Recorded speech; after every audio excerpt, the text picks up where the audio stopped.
क्यों हम cabin crew और ग्राउंड स्टाफ की जॉब के लिए जब इंटरव्यूज लेते हैं तो हर इंटरव्यू में लिखा होता है गुड कम्युनिकेशन स्किल्स। तो क्या इंपॉर्टेंस है कम्युनिकेशन की, क्या चीजें हैं जिन पे हम वर्क कर सकते हैं, क्या होती है verbal and non verbal communication, और उसके साथ साथ क्या है वो 100% कम्युनिकेशन के मैट्रिक्स जिसमें हमें पता चलेगा कि जो हमारी बॉडी लैंग्वेज है, जैसे हम विजुअल्स बोलते हैं, वो कितनी परसेंटेज होल्ड करते हैं, और क्या वो वाकई में ही बहुत इंपॉर्टेंट होते हैं, आपके वर्ड से भी ज्यादा, आपकी टोन से भी ज्यादा। तो किसकी सबसे ज्यादा इंपॉर्टेंस होती है कम्युनिकेशन के अंदर। आज इस वीडियो के अंदर मैं डिटेल में आपको ये सभी चीजें समझाऊंगी, क्योंकि मैं जानती हूँ कि आप भी ज्वाइन करना चाहते हैं एविएशन इंडस्ट्री को, which is ever rewarding career and it pays you well at the beginning of your career only. और आपको ना केवल इंटरनेशनल एक्सपोजर मिलता है, फ्लाई करने को मिलता है, लोगों से मिलने को अपॉर्चुनिटीज मिलती हैं, बट उसके अलावा भी आपको मिलता है लाइफस्टाइल जीने का एक तरीका। और किसे नहीं पसंद वो लग्जरी लाइफ जिसमें आपको रोज फ्लाई करने को मिले, कभी लंदन, कभी पेरिस, कभी शॉपिंग इन गोंजो एंड व्हाट नॉट। करना चाहते हो ना आप सभी? तो चलिए, जैसे मैंने लास्ट वीडियो में प्रॉमिस किया था कि मैं इस वीडियो के अंदर आपको डिटेल में समझाऊंगी कि कम्युनिकेशन क्या होता है, क्या पैरामीटर्स होते हैं और किन चीजों का हमें ध्यान रखना चाहिए। तो आज इस वीडियो के अंदर मैं वो सभी चीजें आपके लिए डिकोड करूंगी। और उसके अलावा भी बहुत कुछ होता है कम्युनिकेशन में, so stay tune with us. मैं इन तीन, विजुअल, वर्बल और वोकल के अलावा और कौन कौन सी कम्युनिकेशन स्किल्स होती हैं जो आपको अडॉप्ट जरूर करनी चाहिए, एंड में आपको बताऊंगी। So do not miss on to any part of this video. Without wasting any time further, let's get started.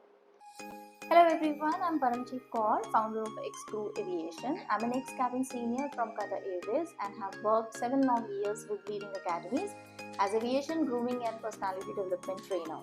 Now I want to share my 18 years of long experiences with you all so that you can become the next generation. Let's ditch the lengthy expensive diplomas and save up to 85% of your money, time and efforts. Let's learn together. Communication में important होती हैं तीन चीजें. Number 1 is verbal, what you say. Number 2 is vocal, that how are you using your vocal cord. आप किस तरीके से उसको यूज करते हैं और किस टोन और टोनालिटी के साथ या फिर किस स्पीड से आप अपनी बात को कहते हैं। हम श्योर अपनी लाइफ में कई बार लोगों को देखा होगा जो बहुत जल्दी जल्दी बोलते हैं। कुछ लोगों को देखा होगा कि वो बहुत सुस्त बोलते हैं, बहुत आराम से बात करते हैं, है ना। आपको लगता है उनको देख के कि यार थोड़ा तो जल्दी बोलो। कुछ लोग जो होते हैं जो घोड़े पे सवार होते हैं, बिल्कुल बोलते ही चले जाते हैं। तो क्या क्वालिटीज हैं जो कैंडिडेट्स में चाहिए जो एविएशन इंडस्ट्री को ज्वाइन करना चाहते हैं? एक न्यूट्रल टोन, एक न्यूट्रल स्पीड। तो इन सभी चीजों को डिकोड करते हैं, आइए आपके साथ। मैं सबसे पहले आपसे बात करूंगी वर्बल पार्ट की, कि व्हाट यू से। हमें कई बार ऐसा लगता है कि जो हम बोलते हैं उसका हमारी पर्सनालिटी में बहुत बड़ा इम्पैक्ट होता है। हम क्या बोलते हैं, कैसे बोलते हैं, कब बोलते हैं, कितना बोलते हैं, ये सभी चीजें मैटर करती हैं। तो जवाब है हाँ। मैं आपको बोलूं कि आप 100% में से वर्बल कम्युनिकेशन जो है उसको कितनी परसेंटेज देंगे, तो आप क्या कहेंगे?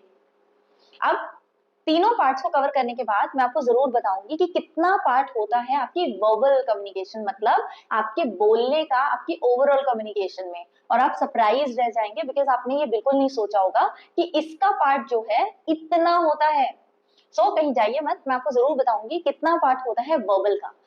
दूसरी चीज आती है लैंग्वेज प्रोफिशिएंसी। अब जिस लैंग्वेज में बात कर रहे हैं उस पर आपकी कमांड कैसी है, आपकी प्रोनाउंसिएशन कैसी है, आपकी वर्ड की थ्रो कैसी है, वॉइस में क्लैरिटी कैसी है, आप कितना आराम से या कितनी क्लियरली वर्ड्स को बोलते हैं, ये सभी चीजें वर्बल में आती हैं। तो क्या जो भी आप कह रहे हैं उसको सामने वाला क्लियरली समझ पा रहा है? क्या आपकी स्पीड, स्पीच, क्लैरिटी, वर्ड्स की चॉइस, क्या वो सभी प्रोफेशनल है, सूदिंग है, या कहीं आप हार्श वर्ड्स का यूज तो नहीं कर रहे, कहीं आप स्लैंग्स का यूज तो नहीं कर रहे, कहीं आप ऐसे वर्ड्स की सिलेक्शन तो नहीं कर रहे जिनसे दूसरों को हर्टफुल फील हो सके। क्या आप कहते हुए बात इतने रिस्पेक्टफुल हैं कि आप ये देख सकें या समझ सकें कि सामने वाले को आपकी बात कैसी लग रही है?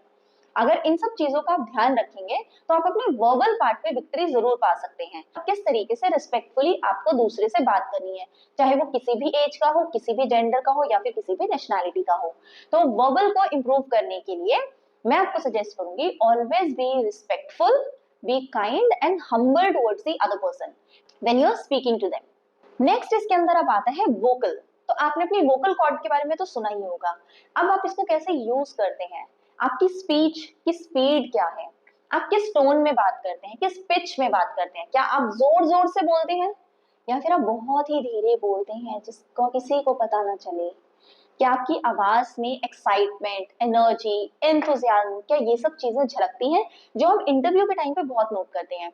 और क्या आप एक्साइटेड हैं इस अपॉर्चुनिटी के लिए? तो excitement does not mean that you need to scream, shout and showcase other emotions. आपने मिस यूनिवर्स में ऐसा जरूर देखा होगा और मिस वर्ल्ड में भी, जब उनको क्राउन दिया जाता है तो they are absolutely excited about that opportunity, but क्या वो जोर जोर से चिल्लाते हैं? नहीं, वो अपने इमोशन को बहुत कंट्रोल करने की कोशिश करते हैं और ज्यादा से ज्यादा क्या करते हैं, they just cry by keeping their hand on their mouth and by folding their hands, thanking the universe and the world for helping them. यही करते हैं ना। तो यही चीजें होती हैं कि आप कितना अपने इमोशंस को कंट्रोल करके रख सकते हैं। आपकी टोन, आपकी पिच कैसी होती है। जैसे अगर मैं बात करूं कि जो हरियाणा के लोग होते हैं उनकी पिच बहुत हाई होती है, तो जब वो नॉर्मल लोगों से भी बात करते हैं तो हमें ऐसा लगता है कि यार इतनी जोर से क्यों बात कर रहे हो, आप लड़ क्यों रहे हो इस बात पे, कहते हैं ना, क्योंकि हमें ऐसा लगता है वो लड़ रहे हैं, लेकिन उनकी जो पिच है, जो उनकी टोन है, वो लाउड होती है ना। यही डिफरेंस होता है एक न्यूट्रल टोन वाले इंसान और हाई पिच वाले में। अब अगर मैं एविएशन इंडस्ट्री की बात करूं तो हमें कैसे लोग चाहिए, न्यूट्रल टोन वाले, ठीक है, थोड़े मेलो डाउन लोग जो थोड़ा लोअर पिच के अंदर कस्टमर से बात करते हैं। For example, excuse me sir, would you like me to help you with your luggage, should I assist you to your seat please, can I have a look at your boarding pass please. तो इस तरह की tone जो melodious होती है, down होती है, जिसमें हम्बलनेस, काइंडनेस झलकती है, इस तरीके की टोन सबसे ज्यादा प्रेफरेबल होती है इस इंडस्ट्री के अंदर। तो आप क्या कर सकते हैं, आप घर पे प्रैक्टिस कीजिए, मेरा प्रैक्टिस कीजिए सॉफ्टली बात करने की, जेंटली। और इसका सिंपल सा रूल है, treat others the way you like to be treated. अगर आप इन चीजों को प्रैक्टिस करेंगे और अपने वोकल कॉर्ड का यूज करते हुए क्लियर स्पीच बोलेंगे, तो मीडियम टोन पे अगर आप लोगों से बात करेंगे, so they always will appreciate you, they will understand you, also at the same time they will respect you too. Especially जब आप किसी रूड कस्टमर के साथ या फिर कंप्लेनिंग कस्टमर के साथ बात करते हैं, so remember to stay calm, like, yes sir, I totally agree with your concern, my sincere apologies for the inconvenience that has caused you, but I will do everything possible to ensure that you have a great flight with us. I certainly will ensure to change your meals if you allow me some time to do so. इस तरीके के कुछ words हैं जो हम अक्सर flight में use करते हैं जब हम मील सर्विस करते हैं या किसी कस्टमर के साथ जिस तरीके की प्रॉब्लम्स होती हैं। So these are just examples to make you understand how we work on the aircraft and how your tone and pitch should be like. और याद रखिएगा, जो मैंने 100% में आपको बताया था, तो अब आपको देने हैं मार्क्स 100% में से अपनी टोन को भी। तो अब अपने वोकल को कितने परसेंट देना चाहेंगे 100 में से? अब लिखते जाइएगा साथ साथ में, because towards the end you will be surprised to see that which one out of these three makes the most difference. And I can guarantee you कि आपने अभी तक ऐसा बिल्कुल नहीं सोचा होगा कि आपके वर्ड्स, बॉडी लैंग्वेज और टोन में से सबसे ज्यादा पॉइंट्स मिलते हैं। वो लास्ट में बताऊंगी। आप चलते हैं थर्ड पार्ट के ऊपर, जिसमें मैं आपको एक्सप्लेन करूंगी about your gestures, your facial expressions, your hand movements, your body posture, everything that counts in customer service industry. देखिए, जब आप किसी को पहली बार देखते हैं ना, तो आप दूर से किसी को सिर्फ देखते हैं, तो देखने पे क्या होता है, आप जजमेंटल होते हैं और आप कुछ ना कुछ इस इंसान के लिए अच्छा या बुरा डिसाइड कर लेते हैं just on the based of the looks.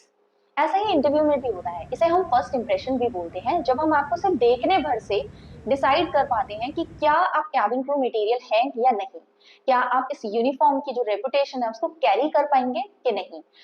सबसे पहली चीज बॉडी लैंग्वेज में, whenever you sit or you stand, ensure that your spine is always straight. Do not relax on the chair and do not lean either ways also. So straight रहिए, spine को straight रखिए, shoulders को straight रखिए, and then you sit and you talk. तो आप automatically confident लगते हैं। दूसरी चीज, आप हमेशा स्माइल का यूज कीजिए। देखिए, जब भी कोई इंसान स्माइल करता है तो हमें कितना अच्छा लगता है, हमें हमेशा स्माइली फेसेस ही अच्छे लगते हैं ना। अगर मैं रूड होके ऐसे आपसे बात करूं तो yes, how can I help you, नहीं अच्छा लगा ना। ऐसा ही दूसरों को भी लगता है। बट जो नॉन वर्बल कम्युनिकेशन होती है ना, वो हमें कॉन्शियस एफर्ट्स के साथ इंप्रूव करनी होती है, बिकॉज जाने अनजाने में हमें पता ही नहीं होता कि हमारी बॉडी क्या रेडिएट कर रही है, पॉजिटिविटी या फिर असर्टिवनेस या फिर रूडनेस, यू नेवर नो। तो इसके लिए भी क्या कर सकते हैं, mirror practice. Sit in front of the mirror, smile and look at yourself, make it a practice, and then you will see a remarkable change in your persona. लोग आपसे मिलना भी चाहेंगे, बात भी करना चाहेंगे। देखिए क्रू जो होता है वो अप्रोचेबल पर्सनालिटी होनी चाहिए, क्योंकि कस्टमर को आपसे डर नहीं लगना चाहिए। They should not have this fear of talking to you. So that is the case with your teammates also. आप सबको एक साथ काम करते हुए अच्छा लगना चाहिए। आपसे कोई आके बात पूछे तो उसे पॉजिटिव वाइब्स आनी चाहिए। वो कैसे आएंगे? अगर आप स्माइल करेंगे। इसीलिए जब हम ट्रेनिंग्स भी कराते हैं यहाँ पे, तो हम हमेशा कैंडिडेट्स को बोलते हैं make a habit to smile, और इंटरव्यू के टाइम पे भी smile throughout your introduction. Situation based आप थोड़ा इस चीज को यूटिलाइज करेंगे। अगर सिचुएशन सैडनेस वाली है, एम्पैथी वाली है, तो स्माइल का कोई मतलब नहीं है। लेकिन अगर अप्रोचेबल वाली है, किसी को हेल्प करने वाली है, असिस्ट करने वाली है, you can always smile and greet the customer. That will make a huge impact about your personality. और आपकी बॉडी लैंग्वेज जो है वो एक अप्रोचेबल कैंडिडेट की तरह होगी, जो मोस्ट लाइकली हमें चाहिए एविएशन इंडस्ट्री में। आप इंश्योर कीजिए जब आप किसी से बात कर रहे हैं, फेस टू फेस कम्युनिकेट कर रहे हैं, so you should always look into the eyes of the other person, or if not then up to the shoulders. Never ever go below the shoulders to talk to a person, whether a male or female or whatsoever. Always look into the eyes when either you're delivering a message or the other person is asking you something or seeking some information from you. Always look into the eyes, smile and ask time if you do not have the information readily available with you. और अगर readily available है तो give out the information.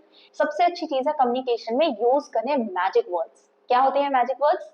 बाद में बताती हूँ, पहले ये तो सुन लीजिए, वो जो 100% वाला पाई चार्ट बनाया था हमने, बॉडी लैंग्वेज को आप कितने मार्क्स देंगे 100 में से? कुछ बनाया आपने? अब मैं आपको बताती हूँ इन टोटल, अगर आप 100% को 3 पार्ट्स में डिवाइड कर देंगे तो कितने परसेंट है जो आप अपने वर्बल कम्युनिकेशन यानी कि आप वर्ड्स को देंगे, और कितनी परसेंट होनी चाहिए आपकी टोन की, और उसके बाद आता है बॉडी लैंग्वेज या फिर आपके विजुअल्स। तो कितने इंपॉर्टेंट आपके visuals? Let's figure it out. अब आप स्क्रीन पे एक सर्कल देख सकते हैं जिसमें क्लियरली मेंशन है that out of everything your verbal, vocal and visuals, what makes the most impact about your personality is your body language, which is visuals. How you look, how do you present yourself, which includes your body language, your gestures, your facial expressions, eye contact, everything. सब कुछ matter करता है body language के अंदर। तो कितना important है, आप किसी से बात किए बिना भी जज कर सकते हैं कि क्या वो एक कैंडिडेट है जो से आप कैबिन क्रू के लिए सेलेक्ट करना चाहते हैं या नहीं। कई बार होता है ना, हम कुछ लोगों से मिलते हैं और हमें लगता है कि नहीं यार मुझे इससे बात नहीं करनी, I don't get the good vibes. वही वाइब्स हैं जो आपकी बॉडी रेडिएट करती है। So include positive vibes, positive body language, इसकी प्रैक्टिस कीजिए अगर आप भी एविएशन इंडस्ट्री में एक्सेल करना चाहते हैं। आप किस टोन में बात कर रहे हैं, किस पिच में बात कर रहे हैं, कितना मैटर करती है वो 38%।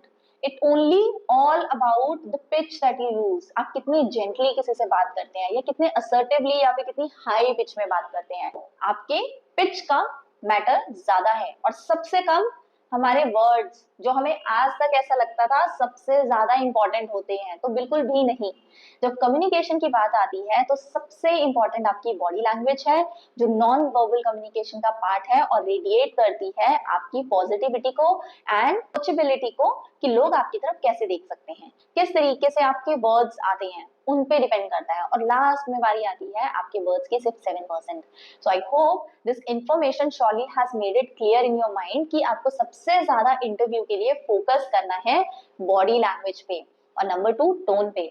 वर्ड्स तो आई एम श्योर आप धीरे धीरे टाइम के साथ साथ सीख ही जाएंगे, लेकिन पहले इन 2 चीजों पे बहुत फोकस करिए, because 93% of your communication is been non verbal, not the verbal one. तो थी ना ये इन्फॉर्मेशन बहुत ही इंटरेस्टिंग आपके जानने के लिए, और अगर ऐसी ही इंटरेस्टिंग इन्फॉर्मेशन जानना चाहते हैं और सीखना चाहते हैं तो हमारे चैनल के साथ बने रहिए। अब क्या कम्युनिकेशन यहीं खत्म हो गया है? So answer is absolutely no. We still have lot of things to cover, like the clarity of words, story telling skills, persuasive communication, और उसके अलावा और इंपॉर्टेंट चीज होती है लिसनिंग स्किल्स। हाँ जी, लिसनिंग भी कम्युनिकेशन का ही पार्ट होती है, which we will be covering up in the next upcoming sessions. So stay tuned with us, improve yourself. Aviation is an ever rewarding career which can take your career graph from zero to hero, like a flight. So what are you waiting for? Are you really serious about your career in aviation industry? Let's work together. With this note, I will sign off for today and I wish you all the very best.